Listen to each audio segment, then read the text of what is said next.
Once again most welcome. अब अपन study करेंगे past continuous tense की। तो आप लगातार जैसे जैसे टेंस करवाए जा रहे हैं उनको तैयार करते रहिए और पीछे वाले जो भी टेंस है उनका नियमित रूप से आप रिवीजन करते रहिए। आप टेंस का रोजाना चाहे आपको याद है परफेक्ट तैयार हो गए फिर भी आप अगर रिवीजन करते रहेंगे तो कोई आपकी कोई मिस्टेक नहीं रहेगी, चूक नहीं रहेगी, कोई गलती नहीं होगी, कोई भूल नहीं होगी। और टेंस पूरे होने के बाद भी आपको 5-7 दिन तक कंटिन्यू इनका रिवीजन करते रहना ताकि बाद में आपको कभी भी टेंस पढ़ने की जरूरत नहीं रहेगी। अब देखिए पास्ट कंटिन्यूअस टेंस अपन ने पढ़ा था present continuous tense. Present continuous tense में क्या था कि समय नहीं दिया हुआ था और कार्य को जारी रखने की बात थी। और ये मैंने प्रेजेंट कंटिन्यूअस टेंस का यहाँ पे क्यों जिक्र किया है, क्योंकि अपन को जो टेंस है एक दूसरे से कंपेयर करना बहुत जरूरी है। अगर अपन कंपेयर नहीं करते हैं तो अपन को ये चीज ध्यान में नहीं हो पाती है कि कौन सा टेंस और किस प्रकार से है और इनमें अंतर क्या है, यानी वो आप कंफ्यूजन में रहते हैं। इसलिए मैं आपके दूसरे टेंस से कंपेयर करते हुए बताता हूँ। प्रेजेंट कंटिन्यूअस टेंस है उसमें वर्तमान समय में कार्य जारी रहने के लिए दिया हुआ होता है और उसमें टाइम नहीं दिया होता है। जबकि पास्ट कंटिन्यूअस टेंस है इसमें कार्य पहले किसी समय जारी था, बीते हुए समय में। पास्ट कंटिन्यूअस टेंस में बीते हुए समय में किसी समय कार्य जारी रहा, बीते हुए समय में कुछ समय के लिए कार्य जारी रहा, तो वो एक्सप्रेस करने के लिए काम में लिया जाता है पास्ट कंटिन्यूअस टेंस। अब इसमें ना दो चीजें दी हुई होगी, एक तो कार्य जारी रहा और पास्ट टाइम में रहा, यानी उसको एक्सप्रेस करने के लिए कोई उसके साथ कोई सेंटेंस का कुछ पार्ट दिया हुआ होगा जो एक्सप्रेस करेगा कि हाँ ये बीते हुए समय में कार्य हुआ। तो देखिए हिंदी पहचान क्या है।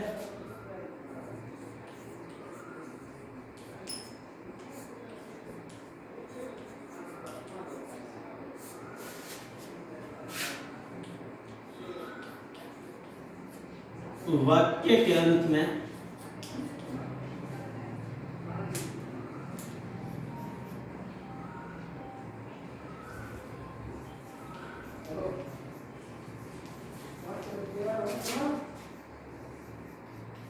क्रिया के साथ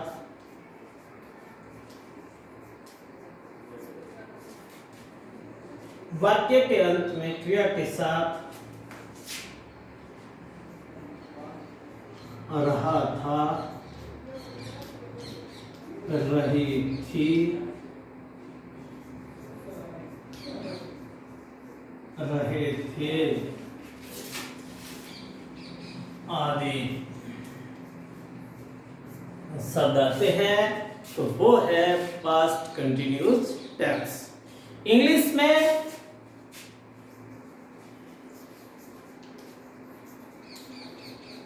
क्या होता है, हेल्पिंग वर्ब was या वर plus ing form.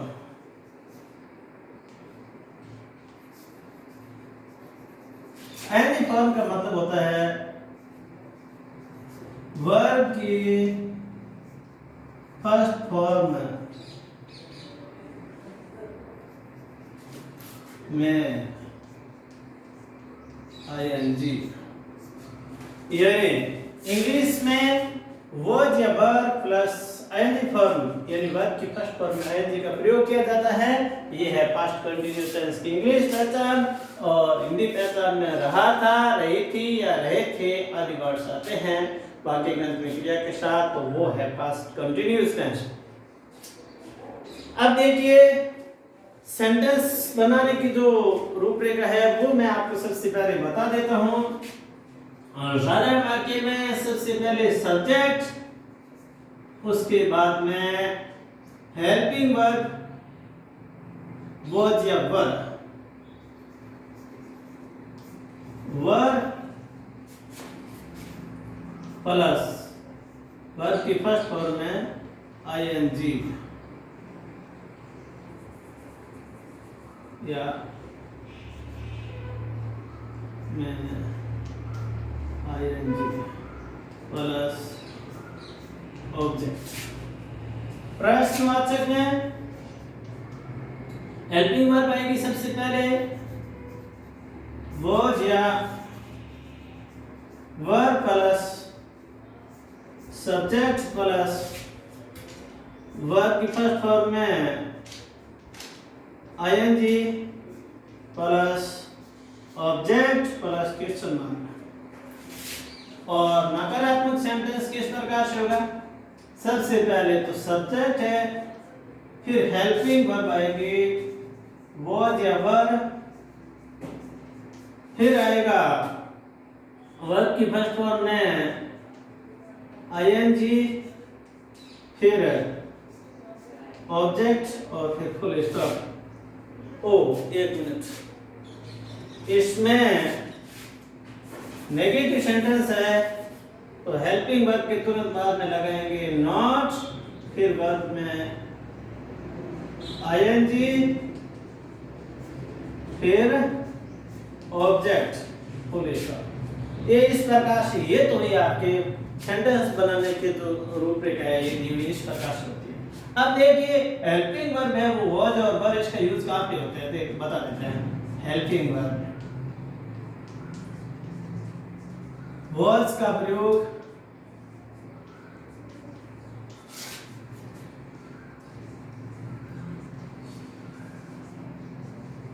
Singular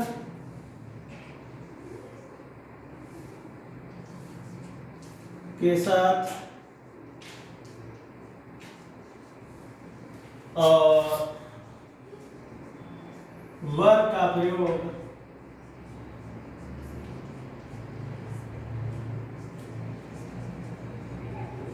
plural subject के साथ।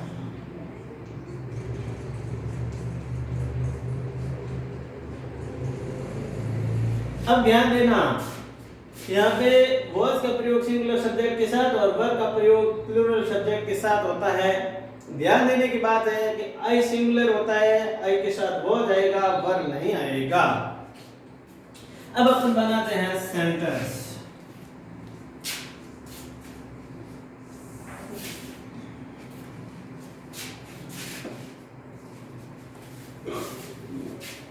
सेंटेंस नंबर 1 है,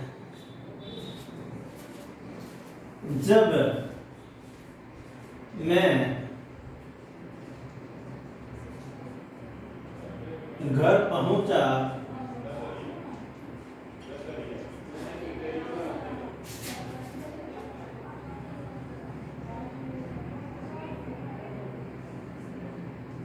बच्चे खेल रहे।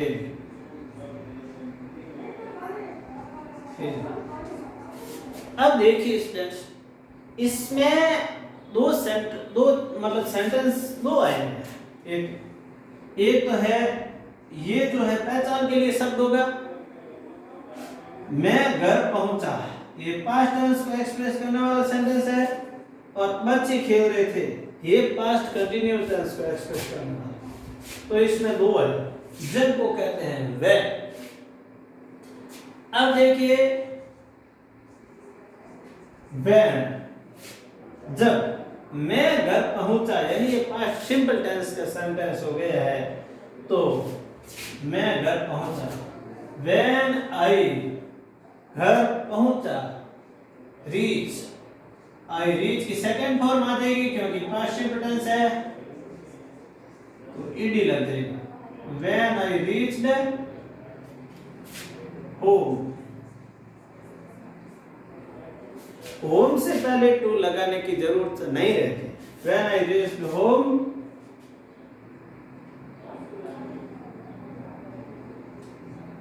children, children were। अब देखिए सब्जेक्ट आ गया चिल्ड्रन, और फिर वो जब चिल्ड्रन प्लूरल है इसलिए आएगा वर, और फिर वर्ब में आएंगी, यानी प्ले की, खेलना को कहते हैं क्रिया है इसमें खेलना, खेलना को प्ले कहते हैं, और प्ले में आएंगे देगा PLAYING, प्ले, फुल स्टॉप। अब देखिए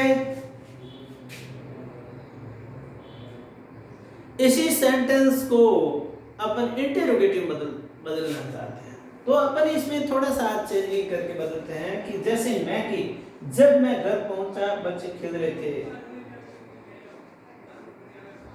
तो इसको अपन कैसे बदल देंगे इंटेरोगेटिव में? वैसे ऐसे रखे भी है इंटेरोगेटिव में, जब मैं घर पहुंचा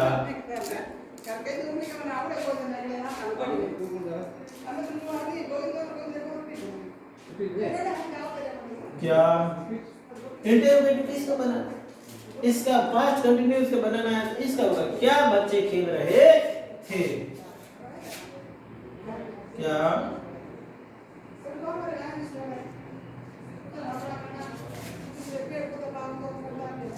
बच्चे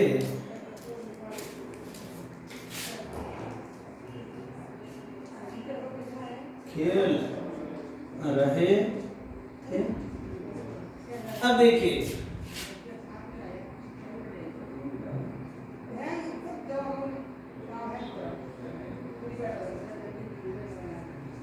when I reached home, इसको कुछ नहीं करना, वर्क स्टूडेंट्स प्ले, अपन को यहाँ पे चेक नहीं करना है, इसमें चिल्ड्रन से पहले वर्ब लिखना है, वर्ब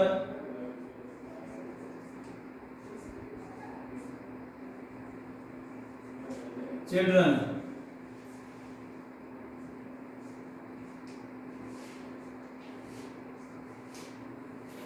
अपन ऐसे भी लिख सकते हैं were children playing when I reached home, ऐसे भी आप लिख सकते हैं, यानी ये पार्ट्स है वो आप पहले भी लिख सकते हैं।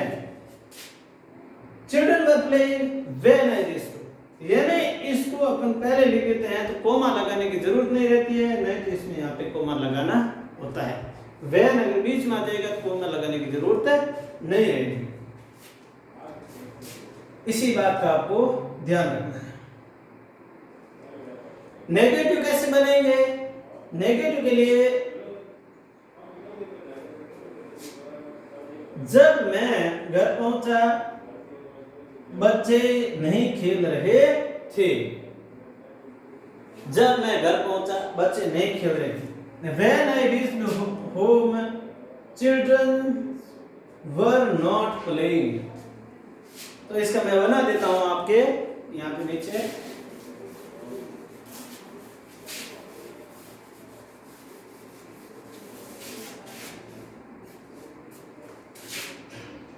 नेगेटिव,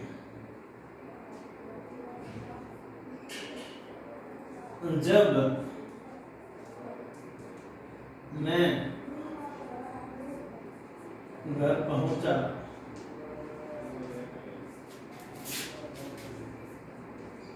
बच्चे नहीं खेल नहीं रहे थे या नहीं खेल रहे थे, कुछ भी हो, नहीं खेल रहे थे या खेल नहीं रहे थे, यह भी गया तो किसी। इसके आगे इंटररोगेटिव है तो क्वेश्चन मार्क लगाना है, और इसमें नेगेटिव या अफर्मेटिव होता है तो क्वेश्चन मार्क की जरूरत नहीं है। When I reached home,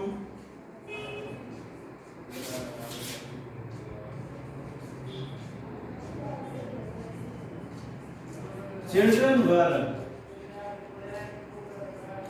not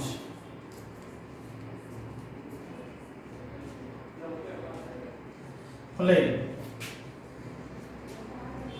When I reached home, children were not playing, या children were not playing when I reached home। अगर ये पार्ट अपन बाद में लिखेंगे तो इस कोमे की जरूरत नहीं रहेगी, नहीं तो कोमा दर्शन होता है। इस बात का ध्यान रखना, बाकी पहले या बाद में लिखने से कोई फर्क नहीं पड़ता है। अब देखिए, अब अपन कौन कौन सी वर्ड्स है जो इसकी पहचान के लिए यूज किए जाते हैं वो मैं आपको लिखवा देता हूँ, जो दो चार है। ताकि आपको उनका भी ध्यान रहे।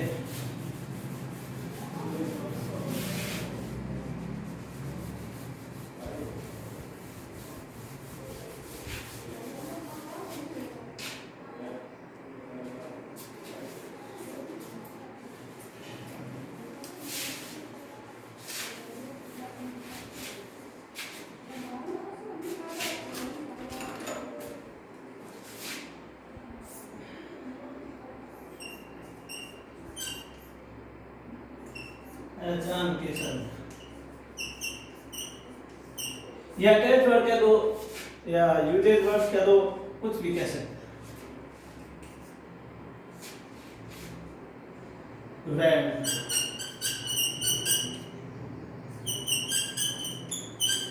वाइट,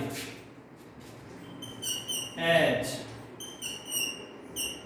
एल लॉन्ग एच,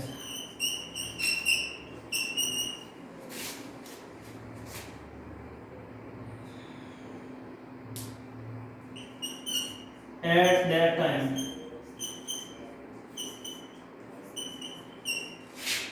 और those days,